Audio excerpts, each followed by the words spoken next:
The title of this video was a pun. I hope you liked it because it's relevant to the subject matter. So I'm in the middle of watching My Hero Academia, Boku no Hero Academia, if you will, and it's a Shonen Jump manga anime adaptation, and it is filled with the kind of stuff I expect from a Shonen Jump manga, which is namely lots of rules, weird, strange rules that define the universe and storytelling, and I'm really interested in the way that Shonen Jump manga have almost always followed certain rules. Each arc of a Shonen Jump manga will start with a, let's say, authority figure detailing at length the rules of the scenario to the characters. For instance, in this tournament, if you touch someone on their neck, then they're out. But if you touch them on their belly, you get 3 points, and whoever gets 9 points wins the match. Like, weird shit like that.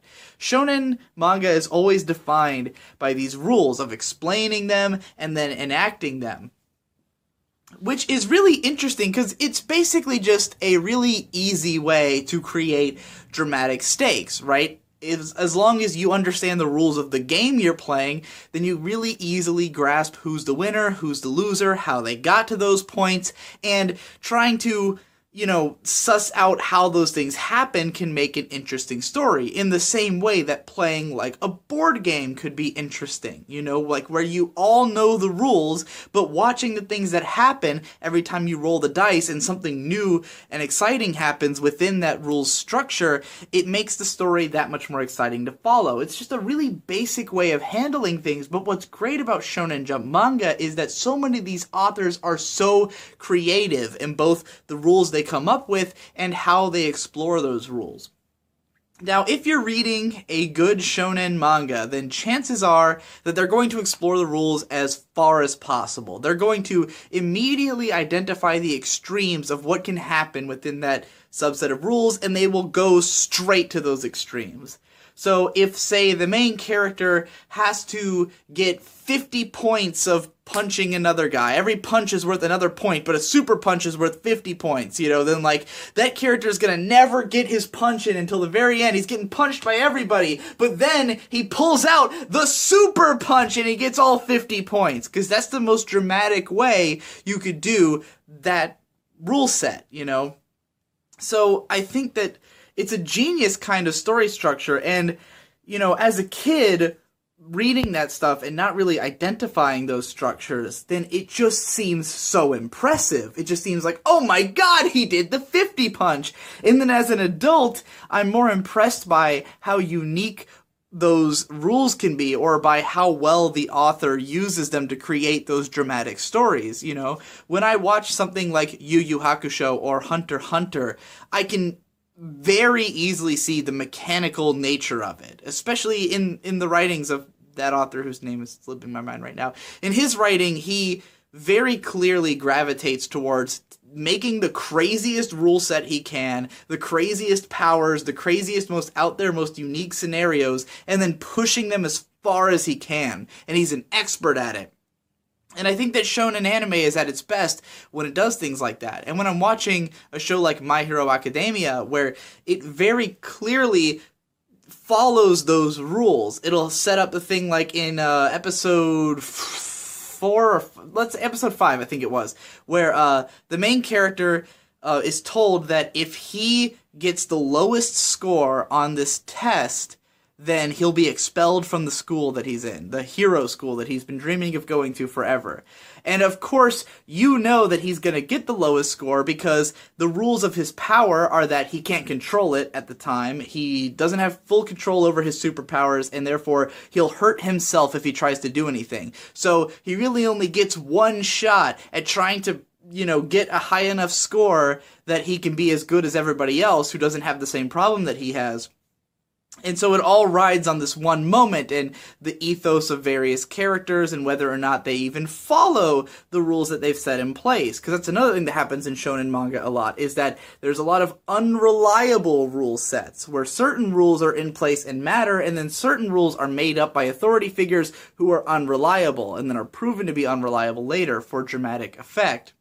And this show does a great job of making that drama click, of having the rule set in place and then having the characters really over the top react to those rules, because the characters are young. They don't appreciate what's going on. They don't see it from a bird's eye storytelling perspective. They see it as, oh fuck, if I fail here, I lose at my dreams, you know? And so the character's going all out with all his might, just screaming and yelling, ah! And the music's blasting and everything's intense, and then he succeeds!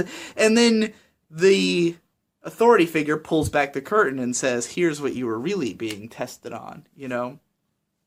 That's what makes these work. That's what makes them so interesting. And for me, I less see it as, wow, that character's a badass. I see it more as, wow, those writers, that production staff did such a great job of communicating that rule set and making that character execute it so perfectly, you know? In this show in particular, almost the best thing about this show is the fucking soundtrack. Somehow the music always gets me, like, right there when a big emotional moment is happening. The music and the voice acting, we'll say. Not to say that the story structure isn't doing its job perfectly well, but the anime adaptation, what it has over the manga is that it has this amazing presentation of the epic feel of the main characters accomplishing something. So I'm really fascinated with this, and eventually I'd love to write some kind of analysis video about it. I just wanted to get this out there while it was fresh in my mind, that I'm so interested in that it's such a big part of shonen manga, but in particular, Shonen Jump.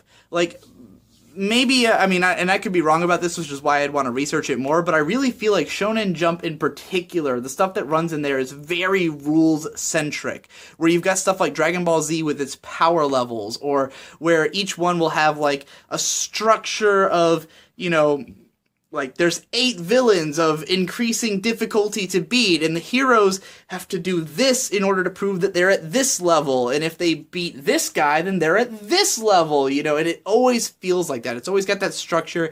Each episode, or each chapter will have, like, a specific game that's put in place, and I think that's just somehow, Shonen Jump especially has that factor, where other magazines might have it as well, and I'd have to really look into it, and maybe it's, I don't know, I feel like it is a general shonen trope, but I feel like Shonen Jump in particular does it more than any other magazine, has more of an emphasis on those rules and that kind of structure, where even in Bakuman, which was a manga about writing for Shonen Jump, a lot of the stuff that the main characters would come up with would have those very rigid rule sets. Even when they wrote stuff that was too adult for Shonen Jump, like this world is based on money, power, and intelligence, I think that was the name of the story, where like everything was about this very specific rule set, and that was the most shonen manga aspect of it.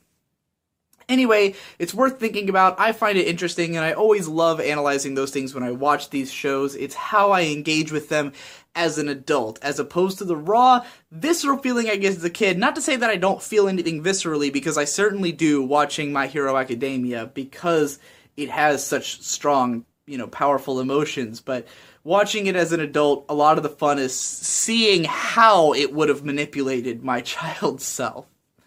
Thanks for watching.